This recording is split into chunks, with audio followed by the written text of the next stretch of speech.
वाहेगुरु जी का खालसा, वाहेगुरु जी की फतेह।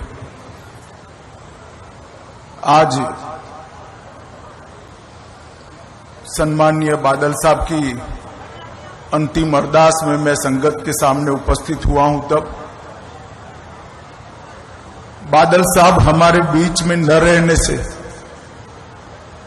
केवल पंजाब नहीं, समग्र देश की राजनीति और सामाजिक नेतृत्व के क्षेत्र को कभी भी जिसकी पूर्ति न हो ऐसी क्षति हुई। ये गड्ढा जो बादल साहब के जाने से शून्यता जो पैदा हुई है, मैं देख रहा हूं लंबे अरसे तक इसको भर पाना सबके लिए बड़ी मुश्किल हो। बादल साहब के जाने से सिख पंथ ने अपना एक सच्चा सिपाही खोया है, देश ने एक देशभक्त खोया है, किसानों ने अपना सच्चा हमदर्द खोया है और ढेर सारे राजनीतिक जीवन के उच्च मानांकों को सिद्ध करने वाले महापुरुष को खोया है। इतना लंबा सार्वजनिक जीवन, 70 साल का सार्वजनिक जीवन के बाद व्यक्ति चला जाए और पीछे कोई भी दुश्मन न हो, ऐसा अजात शत्रु जैसा जीवन बादल साहब के बिना कोई नहीं जी सकता। ये मेरे मन से मैं मानता हूं।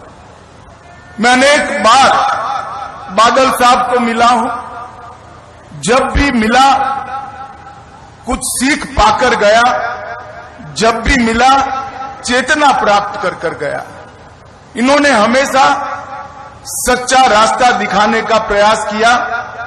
दल तो हमारे दो अलग थे, परंतु हमेशा उन्होंने वो ही कहा जो मेरे दल के लिए भी सही था।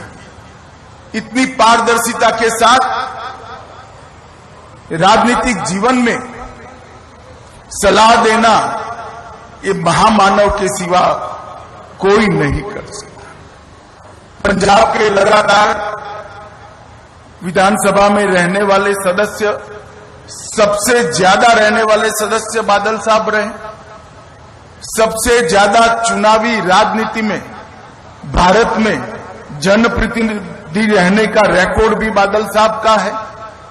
5 बार पंजाब के मुख्यमंत्री बने और मैं रिकॉर्ड के आधार पर कह सकता हूं, नए पंजाब की नींव डालने का काम श्री प्रकाश सिंह बादल ने किया। सरदार प्रकाश सिंह बादल के जाने के साथ ही भाईचारे का सरदार चला गया। पूरा जीवन हिंदू सिख एकता के लिए पूरा जीवन उन्होंने समर्पित किया। राजनीति में कई विरोध झेलने के बावजूद सबको एकजुट रखने के लिए बादल साहब हमेशा प्रयासशील रहे। अभी सरदार सुखबीर जी बता रहे थे, बादल गांव में मंदिर भी बादल साहब का बनाया हुआ है, मस्जिद भी बादल साहब की बनाई हुई है और गुरुद्वारा भी बादल साहब का बनाया हुआ है।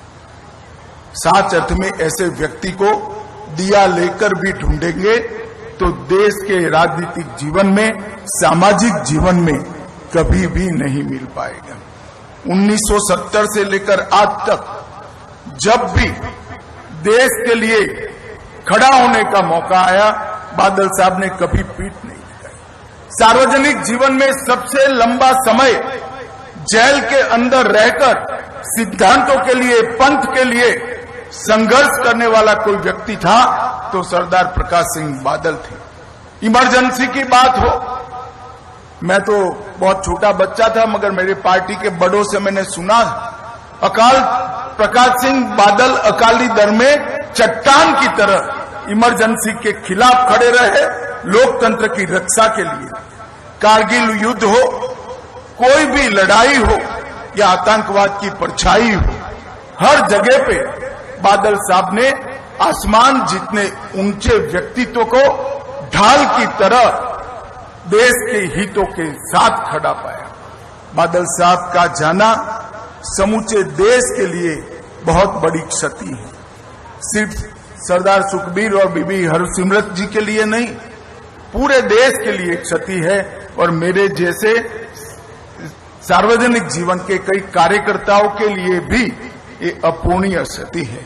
आज दशम गुरु के चरणों में मैं यही प्रार्थना करना चाहता हूं कि बादल साहब के जीवन से हम सब प्रेरणा लें और उन्होंने जिस रास्ते पे चलने की सीख दी थी उस रास्ते पर चलने की वाहेगुरु हम सबको शक्ति दे।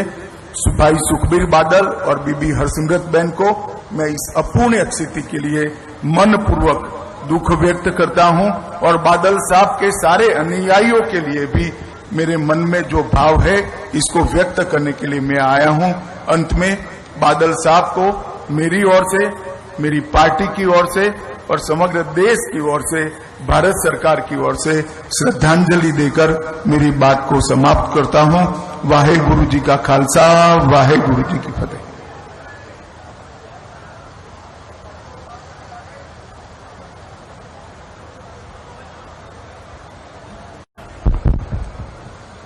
वाहेगुरु जी का खालसा, वाहेगुरु जी की फतेह। आज